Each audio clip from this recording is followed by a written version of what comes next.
To be here with you and for us to all be together in this space. I'm Rabbi Shankman from Washington Hebrew Congregation in Washington, D.C. and Potomac, Maryland.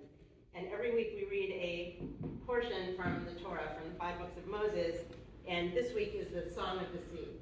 And one of the best known midrashim on this portion, and I hopefully didn't miss it in the first couple days, is about Nachshon. And the story is told in Sotah 36b about Nachshon ben Aminadab, who is a leader from the tribe of Judah. And when the Israelites get to the sea, there's nowhere for them to go. And Nachshon steps into the water. And he steps into the water, and he steps in, the waters don't part. But he steps in a little bit further until the water is up to his waist, and the waters still don't part. And he steps farther, and the water's up to his chest. The waters don't move. And it is only when he takes that step, when the water is about to come over his nose, so he doesn't have the air to breathe, that the waters part. And the rabbis talk about this, expressing the strength of his faith, but also it reminds us that in believing that when we step forward, that we have this moment when we can really journey forward, only when we're ready to take that deep breath and step forward.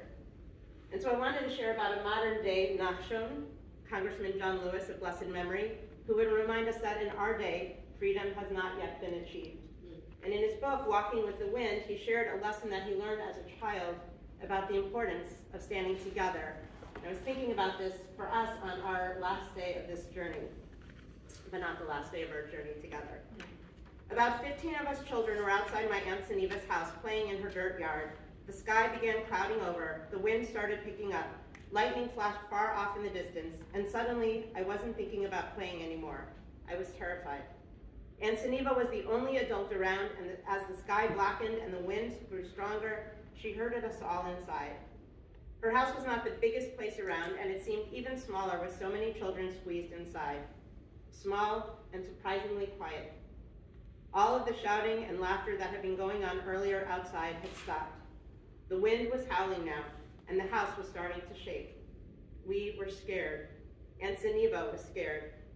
And then it got worse. Now the house was beginning to sway. The wood plank flooring beneath us began to bend, and then a corner of the room started lifting up. I couldn't believe what I was seeing. None of us could. This storm was actually pulling the house toward the sky, with us inside it. That was when Aunt Saniva told us to clasp hands. Line up and hold hands, she said, and we did as we were told. Then she had us walk as a group toward the corner of the room that was rising. From the kitchen to the front of the house we walked, the wind screaming outside, sheets of rain beating on the tin roof. Then we walked back in the other direction as another end of the house began to lift. And so it went, back and forth, 15 children walking with the wind, holding that trembling house down with the weight of our small bodies.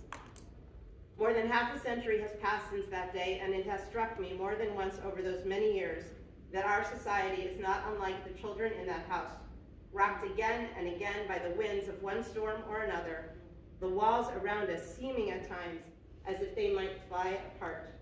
It seemed that way in the 1960s at the height of the civil rights movement, when America itself felt as it might burst at the seams. So much tension, so many storms. But the people of conscience never left the house. They never ran away. They stayed, they came together, and they did the best they could, clasping hands and moving toward the corner of the house that was the weakest. And then another corner would lift, and we would go there. And eventually, inevitably, the storm would settle and the house would still stand. But we knew another storm would come, and we would have to do it all over again. And we did. And we still do. All of us. You and I, children holding hands, walking with the wind. I believe John Lewis would want us to do the same today, because we know that standing together can provide the strength that we need to raise our voices, whether individually in our own congregations and institutions, or collectively. Our voices have the power to change the world, especially when we raise them together. So as we reflect on this journey, we remember that power, and I hope that we'll continue to nurture it in each other. And I sent you, just before we came in, the words to a song by Alana Arian, who's a Jewish singer, songwriter, composer. The full words are here. We're going to do a piece of this, the first two verses, and thank you to Jeff. And you can look it up on YouTube. But I think of this song today. We do this song, we sing this song, many of us with our teens when we go to Washington, when we sit with them with the Religious Action Center. And these words are powerful, and I hope that we keep remembering, as Jeff reminded us in those beautiful words of the poem last night, that each of us has a voice. We need to raise our voices together.